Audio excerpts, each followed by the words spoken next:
अस्सलाम वालेकुम और सबको नमस्कार। आज जो नरेंद्र मोदी जी स्टडी सेंटर ने हम सबको इनविटेशन उनके बर्थडे के ऊपर दिया है और हमारे देश के माननीय प्रधानमंत्री श्री नरेंद्र मोदी जी को तहे दिल से हम सब के तरफ से मुबारकबादी है। और उसके साथ साथ जो उनकी माँ जो हीरा बहन ने हमारे जो देश के प्राइम मिनिस्टर हैं, एक विलेज के एक कोने में अहमदाबाद गुजरात में उनको जो जन्म दिया, उनके जन्म देने पर भी उनको मुबारकबादी हो, जबकि वो सोचे नहीं थे कि उनके बेटे देश के प्राइम मिनिस्टर बनेंगे। और हमारे देश के प्राइम मिनिस्टर की कुछ बातों ने हमारे दिल को हिलाया है और हमारे दिल को बहुत ज्यादा अट्रैक्ट किए हैं। बहुत सारे देश में प्राइम मिनिस्टर आए हैं, उनके लेवल में उन्होंने काम किया है, मगर जो हमारे देश के प्राइम मिनिस्टर ने जो काम किया है वो हजारों साल तक रोशन रहेगा।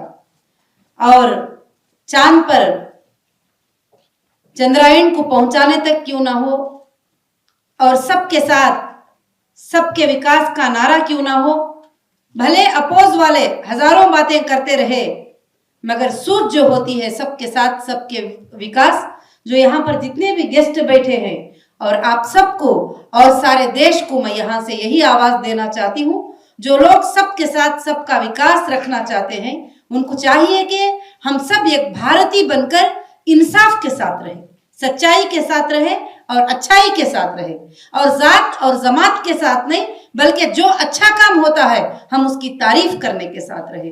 तो उसके साथ साथ हम अपने देश के प्रधानमंत्री को वापस हजारों बार मुबारकबादी पेश करते हुए और उनके जन्मदिन को ऊपर वाला अल्लाह रब्बुल आलमीन उनके उम्र को दराज करे और देश के बहुत सारे काम करने के मौके दे।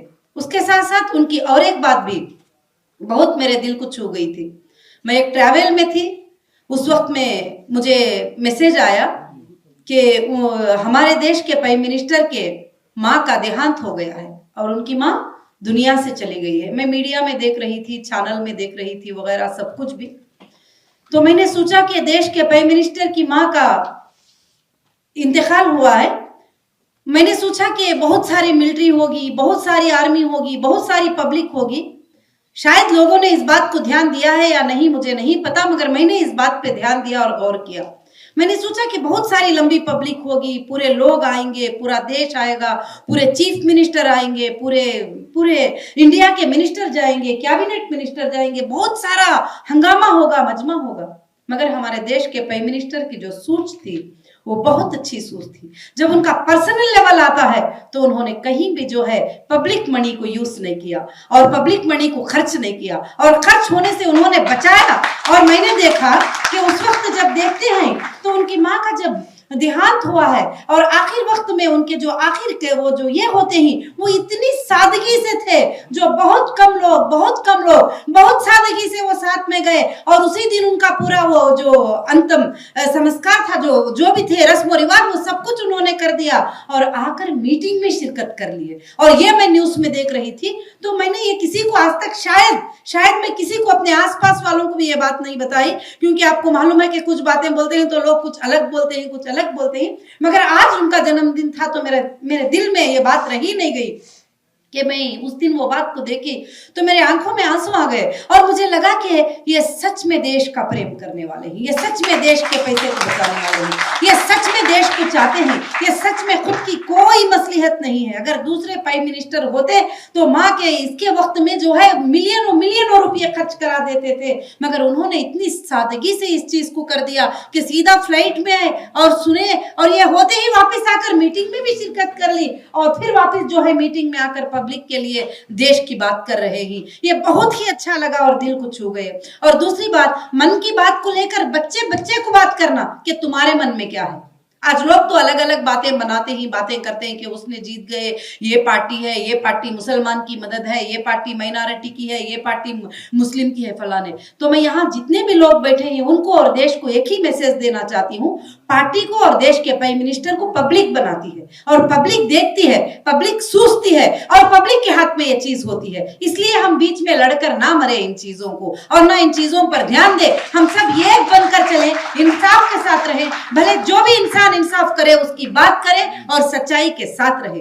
और उनकी बात, जो मन की बात करना, किसने, कौन से देश के प्राइम मिनिस्टर ने बच्चों के लिए उनकी मन की बात पूछने के लिए टाइम दिया है, वक्त दिया है, पूछा है कि बेटे बताओ तुम्हारे मन में क्या बात है?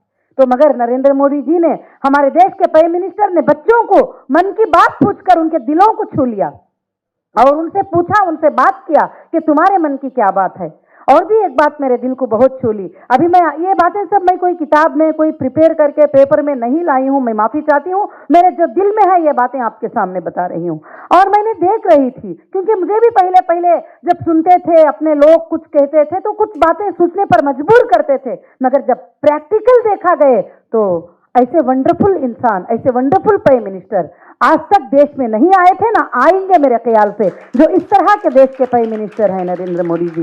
और उन्होंने अगस्त 15 में एक स्पीच दिए और स्पीच देते हुए देश की बात करते रहे, देश की बात करते रहे। बहुत सारे प्राइम मिनिस्टर के स्पीचों को जो है मैंने सुना है, मगर देश की बात करते करते हमारे प्राइम मिनिस्टर जी ने एक बड़ी बात कही थी। मैं सारे देश के महिलाओं को ये बात यहां से मैसेज देना चाहती हूं कि देश में महिलाएं कम नहीं है, 64 करोड़ वुमेन्स हैं देश के अंदर। और उन सारे महिलाओं को कहना चाहती हूं कि उन्होंने एक बात कही कि मैं देश में लखपति दीदीज को बनाना चाहता हूं, उनको बिजनेस वुमेन बनाना चाहता हूं, उनको अपने पैरों पे खड़ा करना चाहता हूं। कई स्कीम्स को लॉन्च किया है, भले स्कीम्स डेवलपमेंट नहीं हुए, विलेजेस तक नहीं गए, उन महिलाओं तक नहीं पहुंचे, मगर कई स्कीम्स जो है उन्होंने लॉन्च किए। उनको बिजनेस का लोन क्यों ना हो, फ्री इंटरेस्ट लोन क्यों ना हो, बहुत सारे स्कीम्स को जो है उन्होंने लॉन्च किया। मगर आज तक किसी देश के प्राइम मिनिस्टर ने अगस्त 15 के दिन और वहां पर रैंप पे खड़े होकर महिलाओं की सोच नहीं सोची, बल्कि महिलाओं के लिए उन्होंने कहा कि मैं लखपति दीदीज को बनाऊंगा। तो ये बात तो मेरे दिल को छू गई है। उस दिन तो मेरे आंखों में आंसू निकल चुके थे। मैं इससे ज्यादा कुछ नहीं कहना चाहती हूं, क्योंकि बहुत सारे लोगों को बात करना है, मगर मैं एक ही बात कहना चाहती हूं कि हम सबको मिलजुल कर इंसाफ के साथ देश में रहना है। जहां इंसाफ होती है हम उसके साथ रहना है। अरे भाई, कोई छोटा गलाटा होता है, छोटी लड़ाई होती है, एग्जाम्पल वहां पर कुछ हो गया, 2-3 लोगों की लड़ाई हो गई और वहां पर मणिपुर में कुछ हो गया तो पूरे संघ को बुरा कहना ये बड़ी गलत बात है। आप अपने घर में 4 बच्चे पैदा होते हैं, 4 बच्चों को संभाल नहीं पाते। एक बेटा चोर बनता है, एक बेटा मुफ्ती बनता है, एक बेटा मौलवी बनता है, एक बेटा जो है अच्छा बड़ा समझदार बन जाता है। जब 4 बच्चों को नहीं संभाल पाते हैं, जब किसी कोने में कुछ बात हो जाती है तो हम सारे संघ को बुरा कहते हैं। मगर मैं इसके लिए नहीं बोलना चाहती हूं कि मैं किसी की फेवर कर रही हूं। आप जस्टिस फॉर ह्यूमैनिटी के लिए काम करें और सबके लिए इंसाफ से सोचें, अपने ऊपर सोचें। सबसे पहले जब हम 4 बच्चों को संभाल नहीं पाते हैं, वहां कहीं पर एक गुनाह हो गया तो पूरे लोगों पर उस गुनाह को थोप दिए। वहां पर कोई एक गलत हो गई, एक ही पार्टी को पकड़कर पूरे लोग वो बोलने लगे। तो इसलिए पार्टियों पर मत जाओ, पॉलिटिकल पार्टियों पर मत जाओ, इंसानियत को सोचो और इंसानियत के ऊपर बात करो। हम भारतीय हैं, हम देशवासी हैं। जहां अच्छी बात होती है, जहां इंसाफ की बात होती है, तो जरूर उनके सपोर्ट में बात करो। और सपोर्ट में बात करने के लिए कभी भी मत डरो, कुछ नहीं होगा, आप सबके साथ रहो। और मैं फिर से मुबारकबादी पेश करती हूं हमारे देश के प्राइम मिनिस्टर को, और उनकी हयात ऊपर वाला लंबी दे और उन्होंने देश के लिए और भी बहुत ज्यादा काम करें और अच्छे काम करें, और देश के लोगों के लिए, देश के बच्चों के लिए, देश के स्कूल्स के लिए, देश के महिलाओं के लिए, देश के गरीब लोगों के लिए, सबके लिए और भी ज्यादा बड़ा काम करें। और मैं दुआओं के साथ जो है मैं इस बात को खत्म करती हूँ। और शुक्रिया मुझे इसका मौका देने के लिए, इस जन्मदिन पर इनविटेशन देने के लिए, और मैं यहाँ पर खड़े होकर बात करने के लिए बहुत शुक्रगुजार हूँ।